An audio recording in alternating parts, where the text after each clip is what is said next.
അർത്ഥം എന്നൊക്കെ പറഞ്ഞിട്ടുള്ള കോഡ് ഭാഷകൾ വരെ ഉണ്ടെന്നാണ് പറയുന്നത്. പിന്നെ ഓപ്പണായിട്ട് തന്നെ കാലം മാറിപ്പോയിരിക്കുന്നു.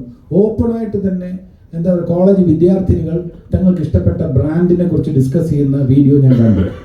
അപ്പോൾ കാലം അങ്ങനെയാണ് പൊയ്ക്കൊണ്ടിരിക്കുന്നത്. അത് ശരിയാണെന്നോ തെറ്റാണെന്നോ പറയാൻ പറ്റും. അത് അവരുടെ അവകാശമാണ്. പുരുഷന്മാർക്ക് മാത്രമേ അങ്ങനെ മദ്യപിക്കാവോ എന്നൊരു ചോദ്യമുണ്ട്. അതേ അവസരത്തിൽ ഇങ്ങനെ ഓപ്പണായിട്ട് മദ്യപാനത്തിനെ പ്രോത്സാഹിപ്പിക്കുന്ന തരത്തിൽ കുറേ വിദ്യാർത്ഥിനികൾ സംസാരിക്കുന്ന കേട്ടപ്പോൾ എനിക്ക് ഷോക്കും സങ്കടവും ഉണ്ടായി. അത് വനിതകളായതുകൊണ്ടോ വിദ്യാർത്ഥിനികളായതുകൊണ്ടോ മാത്രമല്ല, വിദ്യാർത്ഥി സമൂഹം ആണായാലും പെണ്ണായാലും എതിർക്കപ്പെടേണ്ടത് തന്നെയാണ്. പക്ഷെ അതിന് സൊസൈറ്റി കൂടുതലൊരു അക്സെപ്റ്റൻസ് ഇങ്ങനെയൊക്കെ കഴിക്കുന്നു എന്ന് പറയുമ്പോൾ അത് വ്യൂ ചെയ്യുന്ന വീഡിയോസ് വ്യൂ ചെയ്യുന്ന ആൾക്കാരുടെ എണ്ണം കൂടുന്നു. അപ്പം മൊത്തത്തിൽ എങ്ങനെയൊക്കെ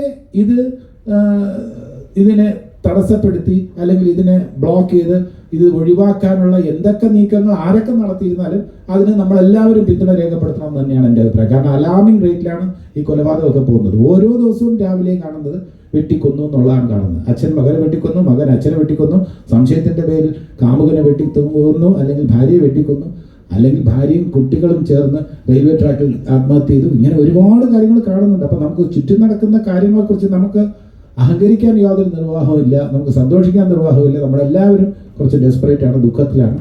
ഈ നാടിൻ്റെ ഈ കാര്യം ഈ സമയത്ത് ഉണർന്ന് പ്രവർത്തിക്കേണ്ടത് തന്നെയാണ്. ഇപ്പോൾ ഭാഗ്യവശാൽ സർക്കാരും പ്രതിപക്ഷവും എല്ലാവരും തന്നെ ഒരു കോമൺ ഫൈറ്റിന് വേണ്ടി, കോമൺ വാറിന് വേണ്ടി തുടക്കം കുറിച്ചിരിക്കുന്നു എന്നാണ് ഞാൻ മനസ്സിലാക്കുന്നത്. അതിൻ്റെ കൂടെ കലാ സമൂഹം നിൽക്കും എന്ന കാര്യത്തിൽ യാതൊരു സംശയമില്ല.